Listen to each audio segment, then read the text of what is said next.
নমস্কাৰ, মই Dinesh Mangluniya Rotary Club of Guwahati Metro' বৰ্তমান প্ৰেচিডেণ্ট। আমি আজি হোটেল নভোটেল গুৱাহাটীত আমি এটা প্ৰগ্ৰাম পাতিছিলোঁ। তাতে আমি ডিনাৰ ইন দ্য ডাৰ্ক, তাতে আমি যে আমাৰ লগৰবিলাক আছে বা সমাজৰ যে মানুহবিলাক আছে সিহঁতক ব্লাইণ্ড ফল্ড কৰি আমি ডিনাৰ ছাৰ্ভ কৰিলোঁ। তেওঁ খালে, ভাল পালে। আৰু এই ইভেণ্টৰ দ্বাৰাই যে পইচা ঘটিছে আমাৰ, সেইটো আমি মানে অন্ধ বাচ্চাবিলাকৰ এডুকেশ্যনৰ ফাণ্ডিং কৰিম, ইহঁতৰ হেল্থ কেয়াৰ নিডছক ফাণ্ডিং কৰিম। আমি Rotary Club of Guwahati metro' ফালেদি অন্ধ বাচ্চাবিলাকৰ কাৰণে এইবিলাক কাম কৰি থাকোঁ। আৰু যোৱা বছৰ আমাৰ প্ৰেচিডেণ্ট আছিলে শ্ৰী RP সুৰেখা। তেওঁৰ প্ৰেচিডেণ্টশ্বিপত আমি 45 লাখ টকাৰ এটা প্ৰজেক্ট কৰিলোঁ, য'ত আমি স্মাৰ্ট ভিজন গ্লাছ অন্ধ বাচ্চাবিলাকক দিছিলোঁ। Thank you so' much.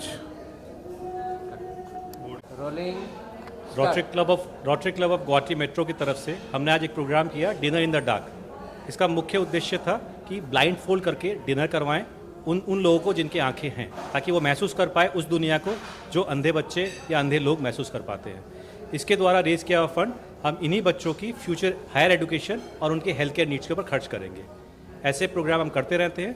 Rotary Club of Guwahati metro ने पिछले साल भी तकरीबन 45 लाख रुपए खर्च किए थे इन्हीं बच्चों को AI इनेबल्ड ग्लासेस देने के लिए, और आगे भी हम ऐसे काम करते रहेंगे। बहुत बहुत धन्यवाद।